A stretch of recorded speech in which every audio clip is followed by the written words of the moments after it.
Chapter 46. The Coronation and Bedding. Daenerys had been pre-warned about the wights her husband was bringing into the city, but seeing those horrid creatures and their ungodly screams left her in disarray. It nearly sapped her strength to continue the coronation ceremony, especially with those haunting blue eyes watching from the cage reeking with hatred. This was not how she imagined she'd feel at the coronation, considering the bedding that was to follow. "Your Grace. Are you all right?" Missandei asked barely above a whisper. She just nodded but realized she must have been too expressive. She tried to compose herself, but she could feel the sinister intent directed at her and her husband from the wights in the cage. It was challenging to sweep away the discomfort, knowing those wights were only a few feet away from her. Suddenly she felt Daeron's hand take hers, intertwining their fingers together. "No need to worry. The men guarding the cage are armed with dragon glass weapons. The undead is powerless here," Daeron whispered into her ear. "You only need to worry about our bedding, dear wife. A long night is ahead of us." A shiver ran down her spine at the promise of a long night of carnal pleasure with her husband. "Well, see, husband, whether your skills in bed are as matched with your skills on the battlefield," Daenerys whispered coyly. "Challenge accepted." Daeron smirked at her. She only realized a little later she was no longer feeling the unease from the presence of those wights. It was as if her proximity to her husband shielded her from the vile demons. "Your Grace, please." Grandmaster Marwyn beckoned them towards the Iron Throne. Daenerys moved in sync with Daeron, their footsteps echoing in the hallowed halls of their common ancestors as they climbed the steps at the foot of the throne of Aegon the Conqueror, forged from the black flames of Balerion the Black Dread. She exchanged a look with her husband before she let go of his arm and nodded to him. She stood to the side of the Iron Throne, while Daeron carefully sat on the throne. She could see the care Daeron was putting in placing his arms and legs near the throne, as the innumerable jagged edges of the swords fused into the throne were a threat to be mindful of. Daeron had hired many workers to cover the seat on the Iron Throne with a cushion that could, but there were a lot of jagged edges in the arms and many parts of the throne that were not easy to conceal. Nonetheless, Daeron settled himself on the throne carefully before unsheathing Dark Sister from its scabbard. The Valyrian steel sword was stabbed into the floor at the foot of the throne, with Daeron using the dragon bone handle of the sword to support his palm. "We are gathered here on this auspicious day to witness the coronation of Daeron Targaryen, son of Prince Rhaegar Targaryen and Lyanna Stark, on the 304th year of Aegon's conquest of these 7 kingdoms of Westeros. As all the gods as witnesses, I charge him to uphold the laws of the gods. As all the lords and ladies of the 7 kingdoms as witnesses, I charge him to defend these lands, uphold the laws of men, and reign over the realm as king in accordance with the blood right inherited from Aegon I," Marwyn proclaimed. Marwyn produced a crown made of silver with rubies and offered it to Daenerys. She was slightly surprised to have received the crown, as she had imagined Grandmaster Marwyn was supposed to crown her husband. Usually, the High Septon was supposed to crown the kings on the Iron Throne, as it was a tradition adopted by Aegon I. But Daeron had argued rightly against continuing that tradition, as there was no High Septon to speak of thanks to Cersei Lannister. The Faith of the Seven was technically in rebellion against the Iron Throne by violating the edicts of Jaehaerys the Conciliator by resurrecting the Faith militant.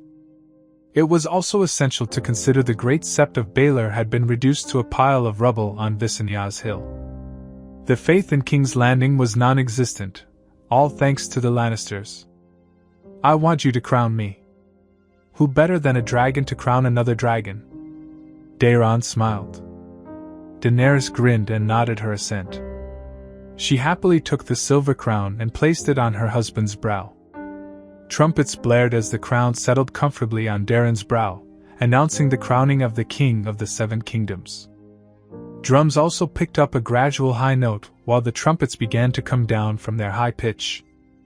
Grandmaster Marwyn raised his hand, and the music came to a halt while the gathered lords and ladies clapped politely for a time before they, too, fell silent but observing. "As the gods as witnesses, I charge Daenerys Targaryen, the princess of Dragonstone, to uphold the laws of gods. As all the lord and ladies as witnesses, I charge her to defend these lands, uphold the laws of men and reign as queen of these 7 kingdoms. Marwyn proclaimed before offering a silver circlet full of rubies to Daeron. Daenerys found herself crowned by Daeron with the circlet. I crown you as my queen of love and beauty, Daeron whispered to her as he adjusted the circlet on her head, making her smile at him, while her cheeks reddened at the gesture.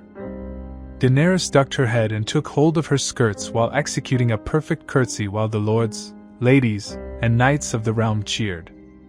Servants brought forth an ornate chair made of oak and silver, placing it right beside the Iron Throne. Daeron? She looked uncertainly at her husband. I want my queen by my side and not stand far out of my reach. That was the only explanation she got from her husband. She never imagined she'd receive a throne in the Red Keep right beside her husband.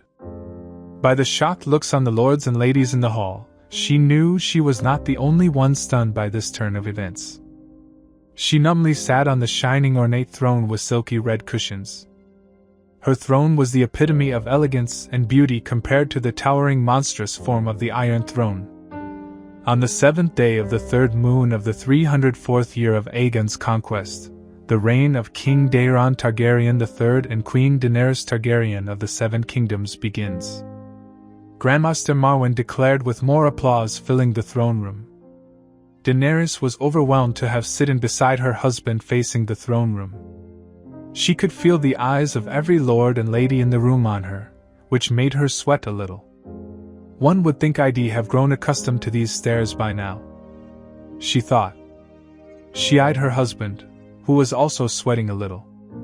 But she gathered the sharp notches of the Iron Throne were the reason rather than the sea of eyes that were being trained on them in the throne room. I think I know what my first decree is going to be, Daeron whispered to her as Grandmaster Marwyn began welcoming guests and foreign dignitaries by name for presenting their gifts. Oh. What'll that be? Daenerys asked curiously. To do away with this blasted chair and build something I can sit on properly without getting skewered to death, Daeron muttered. Daenerys was not the only one who laughed. Her ladies-in-waiting also giggled, showing her husband was not as discreet as he imagined. She could even see a grin on the faces of Ser Lyn Corbray and Ser Barristan, while the Kingsguard knights took up their position by the foot of the Iron Throne. For the next hour, Daenerys, along with Daeron, greeted their guest, who came bearing gifts while a feast ran parallel to the gift-giving ceremony. Most gifts came in the form of tapestries, ornaments of silver and gold, precious gems, Myrish carpets, glass candles, chandeliers, ornate daggers, bows, axes, and even fancy silverware. It was difficult for her to maintain a smile throughout the night constantly. As a result, her face was hurting at one point. So, when the Grandmaster declared the ceremony to an end and declared it was time for the bedding, she was just downright relieved. Daeron was insistent on abandoning any undulled tradition in the wedding ceremony. Still, he adopted the first men tradition of escorting the newly cloaked bride to be accompanied to the chamber by the groom's mother or sister. I like this tradition better. I don't think I'd have enjoyed some random men touching me inappropriately, and that'd have been my fate tonight if Daeron hadn't chosen to do away with the undulled traditions, Daenerys said appreciatively as Arya escorted her to Daeron's chambers. It was not just Arya, of course. There was Lyra Mormont, Missandei, Gwyneth Brune, and Eustace Celtigar as her escorts. First men traditions say the women of the groom's family escort the bride to the groom's chambers. Sansa would have loved to be here for the ceremony, said Arya on their way to the chambers. Daenerys had the feeling that her good sister was not one for traditions and long ceremonies. She had seen the bored look Arya was sporting throughout their walk, which was not particularly long. In Bear Islands, the groom carries the wife to their bedchambers after they exchange vows before a heart tree, Lyra Mormont said. Oh, is it? That's so romantic. I wish I had a wedding like that, Eustace Celtigar gushed. Daenerys heard Arya let out a scoff and mutter something about stupid girls and stupid weddings. Nothing further could be said about the matter as they reached Daeron's chamber.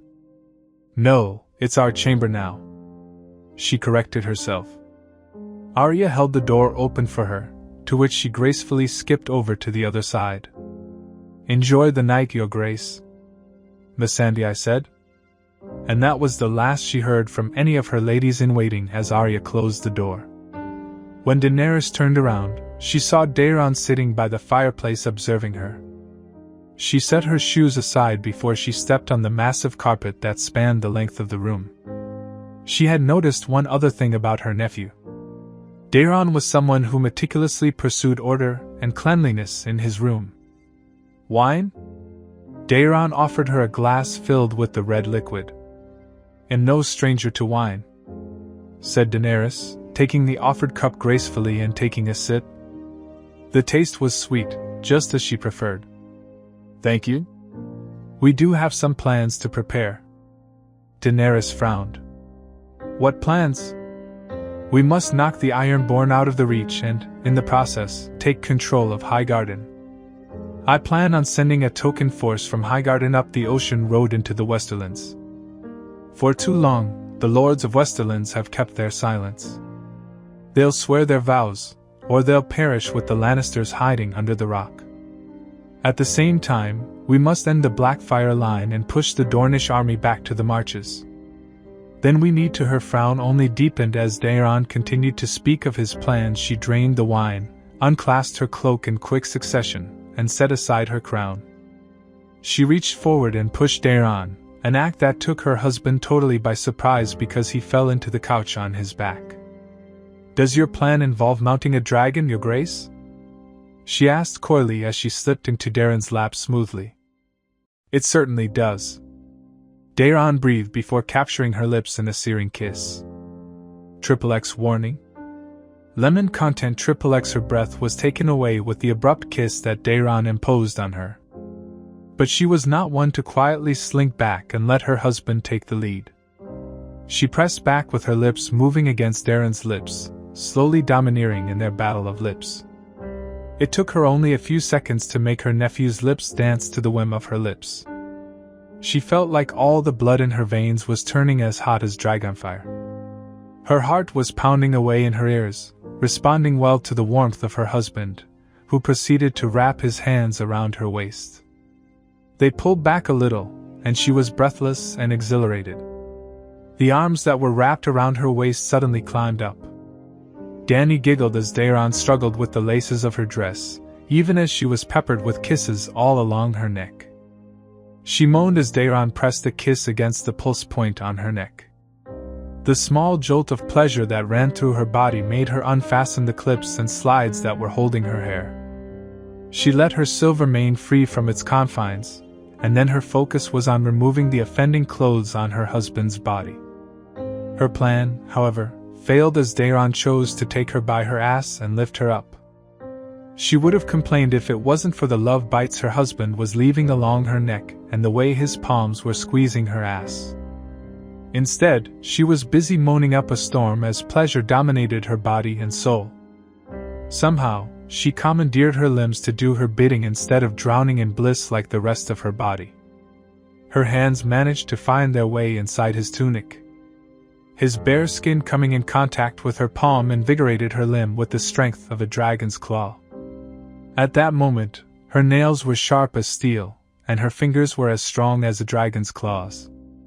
She tore away the offending material that denied her full access to her husband's bare skin. Her hands were now free to roam, and they did all over Daeron's upper body. Her fingernails scratched away at his skin as she dragged them all the way down into his breeches. Daenerys gasped as her back slammed against a wall. She was allowed to stand on her feet once more, but barely on her tiptoes. Her clothes were torn away from her body, getting the same fate as her husband's clothes. Her nipples hardened as they were left exposed to cold air. But she didn't complain as Daeron captured one of her nipples in his warm mouth. She moaned and writhed as he pulled hard at one of her nipples, making her arch her back and giving him more access. Daeron didn't disappoint as one of his hands took hold of her other breast and squeezed, eliciting a long drawn-out moan of pleasure from her lips. She could feel a pang of hunger and a need for more as she needed to become one with her husband. Her hands, which were exploring his smooth hair, dipped down between their bodies and worked fast on his breeches. Daeron once again pulled her up by her ass, making her let out a frustrated moan. Seeing no other way, she snaked her leg and corked his breeches at the tip of her toe. She pushed down eagerly at an awkward angle, but she didn't care as the results spoke for themselves. She crowed in delight as Daeron's breeches came down thanks to her efforts, exposing his lengthy manhood to her half-lidded eyes. Daeron released her breasts from his mouth as he became aware of his position. Daenerys didn't like the brief pause, so she rubbed against his cock with her heated core while pulling Daeron by the neck against her breast. It worked as Daeron once again lapped up one of her nipples into his mouth. He sunk his teeth into her teats, making her squirm and moan in pleasure. She reached out with her hand and took his cock into her palm. Her fingers quickly wrapped around the girth of his length, and she moaned, thanks to the warmth inside her palm. Daeron broke away from slurping on her breasts to look into her eyes. She smashed her lips into his while she jerked his cock to full mast. When they broke away from the kiss, Daeron looked at her dazed, making her smirk proudly at the effect she had on him. She felt Daeron growl against her skin and pull her along with him. They were a tangled web of limbs as they lowered to the floor. She was quick to lock her arms around Daeron's neck and let out a moan as he slammed into her wet folds with his cock.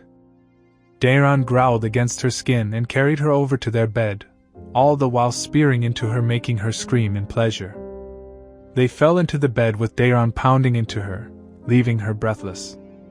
She could only lie there on her back and moan, whispering sweet nothings into her lover's ears. The night was ever young, and they were hardly going to waste it away when they could drown in carnal pleasure. Daenerys arched her back, pressing her breasts against his chest and rubbing her hardened nipples against his skin. Her nails dug into his back as he pushed in with his cock into her velvety folds. "Daeron!" she cried in delight as Daeron sheathed himself to the hilt.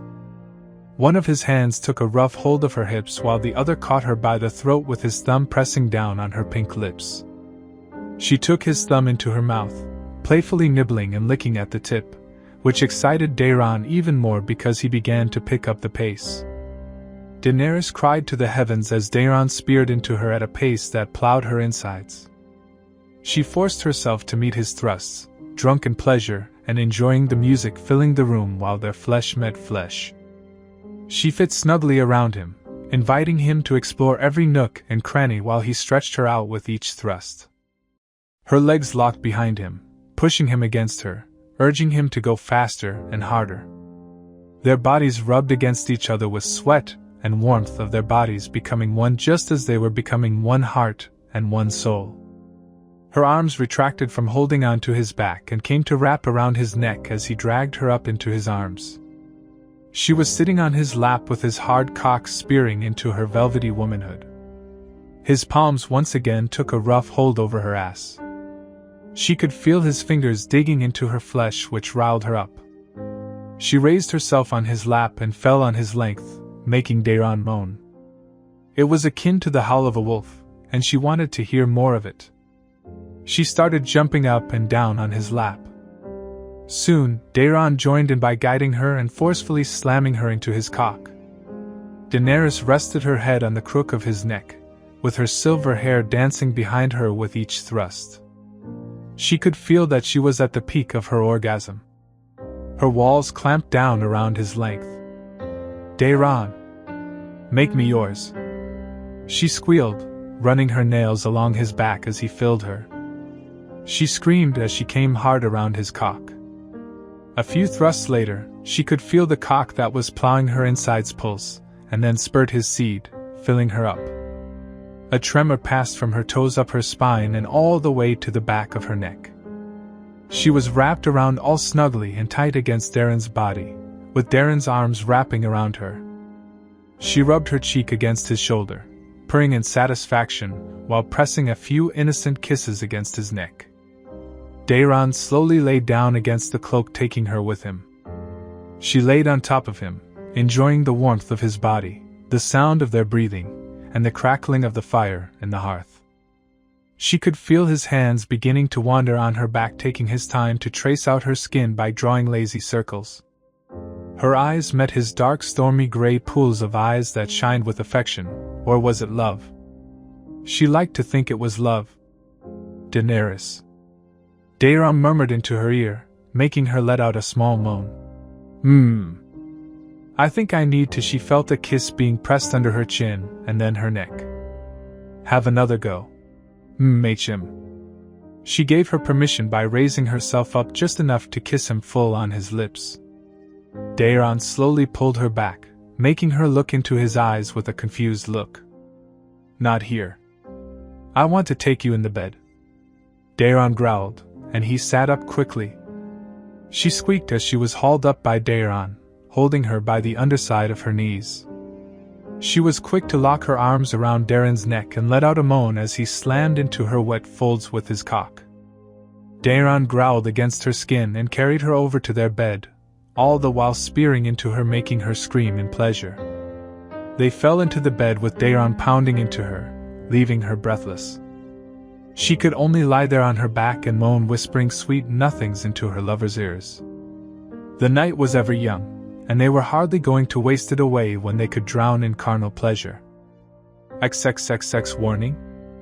Lemon ends XXXX. Daenerys blinked a few times to escape the blurriness in her eyes. She was sprawled out on the bed with her face resting on dark red silk pillows. She looked out the window with bleary eyes, but it was dark outside. The sound of cackling fire attracted her attention, and she managed to focus her eyes enough to see Daeron sitting near the fireplace, poking at the fire. Daeron? You're awake? Daenerys slowly raised herself on her elbows to look at her husband. The fire went out, and it was getting cold. Daeron explained. She didn't like it one bit that he was awake and left her alone in bed. Rubbing the sleep away from her eyes, she pulled herself out of the bed with a red silk sheet draped over her naked body. She shivered as a slight wind glided into the room, which made her stride across the room faster. Holding the silk sheet tightly to her body, she came near the fireplace to get herself warmer. While she was at it, she made sure to show an extra bit of skin on accident, while she was getting warmed up by the fireplace. At first, it was an innocent hiking of the red silk up her thighs as she adjusted to get more heat on her skin. Then it was a minor slip up of the silk sheet from her shoulder as she adjusted her loose silver mane. When she made herself bend over to pick a berry from the table, purposefully hiking up the thin article of silk covering her nubile body, she got the reaction she wanted from Daeron. Her eyes widened when an arm went around her waist and pulled her. She could barely let out a squeak as she found herself on Daeron's lap. You minx. She heard Daeron mutter as his hands explored her body, making her feel she was on fire. She pressed a light kiss with Daeron and surprised him by sharing the berry on her lips with him. She carefully adjusted herself in his lap so that she could lock her arms around his neck and look into his gray eyes. I don't like to wake up alone in bed, she said as a way of explaining herself. You'll keep that in mind from now on, Daeron said, chuckling against her lips before fleetingly capturing her lower lip in a kiss. What were you doing this early in the morning? She asked, adjusting herself in his arms so that she could take a better look at the parchments strewn across the small stand. She could make out a map of the Reach with markings on Bitter Bridge, Highgarden, Brightwater Keep, and the Shield Islands. Then there were small dotted lines and some circles all along the Dornish marches, piquing her interest. What is all that? She asked, but received only a low growl in response from her husband. I'd have explained to you earlier, but now no way, Daeron declared, easily taking her into his arms and carrying her to their bed while their lips danced against each other. Daenerys could only let out a low moan lewdly as she fell into bed with Daeron on top, not to rise again for quite a few hours. XXXXXX Val was running for her life, as were her companions. She cursed herself for committing to this folly. She had ventured out to the fist based on rumors that there were more survivors. She had hoped to save as much of the free folk as she could from the area and lead them to the gorge, where the boats made their way around the wall. She had even managed to send off a few and deny a few more whites for the others. That was the entire reason she went ahead with this suicidal task. The only problem was she fell into a false sense of security after not encountering whites, or the others for a long time, which made her extend her stay a bit longer than she had initially planned. I should have listened to Frenya and left this icy hell weeks ago, she thought to herself, running through the snow in vain to escape the cold hands of death. I told you we should leave while we can, Frenya complained, running as fast as their legs could carry. Yes, you did. Now run, you bitch, if you don't want to become one of them, Willow screamed, her dark hair dancing in the wind while jabbing her thumb over her shoulder. Val chanced to look to her back only to see the horrifying sight of a swarm of whites chasing them with rotten flesh hanging on to their bony figures. There was nothing but malice in their bright icy blue eyes. Oh gods! Frenya gasped as she came to a sudden halt, seeing more whites converging them from the sides. We're being surrounded. Val also came to a halt and brandished her weapons as she saw there was no hope of running out of the trap closing in on them. What'll we do? Willow cried, looking frantically around and seeing whites everywhere. We fight our way out, Val said grimly. Everyone gulped as they knew for certain the outcome of this battle. They were barely 15 in number, and the enemy was thrice their number. The only advantage they had was that they were wielding dragonglass weapons. Not all of them, but they could cut down a few whites with the weapons in their possession. Val tightened her grip over her axe and dug her heels in as the first group of the whites closed in. Letting out a scream, she struck fast straight into the skull of a white. The white shattered into pieces as the obsidian edge of the axe dug into its skull. She hacked and crushed the wave of whites that dared to come her way one by one. Alive! Alive! Alive! She chanted as she cut down each of the whites. But the more she cut down, the more whites came her way. She could even see more whites running towards them than they counted from the treeline, making her heart drop. Val! Frenya screamed. Val was brought back out of her despair as she smacked a white, trying to overpower Frenya from her side by smacking the butt of her axe into the neck of the white. The white was dislodged from Frenya, allowing the spearwife to stab a dagger into the ribs of the white. The white went down, but they were not allowed a moment's respite as more and more whites came running towards their position. There are too many, Val muttered, watching the horde of screaming whites coming their way. Val realized they were going to die for sure. Her only regret was that her sister's son would now grow up without a father, a mother, and now an aunt. Suddenly a giant boulder smashed into the line of whites, crushing a bunch of them into a fine dust of bones. Val, along with her fellow spearwives, watched in wonder as the whites came to a stop, seemingly looking at the boulder in disbelief. Val blinked, but she didn't miss as small rocks blinking like fireflies were flung over their heads. The rocks fell into the lines of whites and proceeded to explode into bright globes of flames, wiping out the entire line in one go. A crow suddenly landed on Val's shoulder, startling her. She would have nearly smashed the bird with the flat of her axe if it wasn't for the bird began cawing, "To the rocks! Retreat to the rocks!" Val slowly looked behind her, and sure enough, there were rocks a few paces behind her. But what caught her eye was the number of giants and, most notably, the children of forest standing on the shoulder of the giants. "Retreat! Run for the rocks!" Val shouted to her fellow spearwives. They ran as if their lives depended on it. The giants and the children continued to throw boulders and the strange blinking rocks at the whites as more and more began to chase them to the rock. It was only when they finally reached the rocks they saw more giants and children of the forest hiding behind the rocks. The crow flew away from her shoulder and landed near a boy lying on a wooden sledge guarded by a green-eyed girl looking at them warily. "Who are you?" Val asked, surprised to see what she assumed was a crippled boy and a girl dressed like a free folk in the company of giants and children of the forest. My name is Brandon Stark, the crippled boy said airily as if his mind was elsewhere. Stark? Are you? I'm John's brother or maybe his cousin. I'm not sure, said Brandon, a peculiar frown on his face. Val looked back into the battlefield to see the whites were held back by the fire thanks to the magic of the children. We should go, Brandon Stark. Show us the way. One of the children spoke. We follow the gorge. That's the safest path. What about Castle Black? Frenya asked frantically. Only death waits for those who try to brave the haunted forest, said Brandon with a surety that made Val believe the cripple. We follow the waters of the gorge.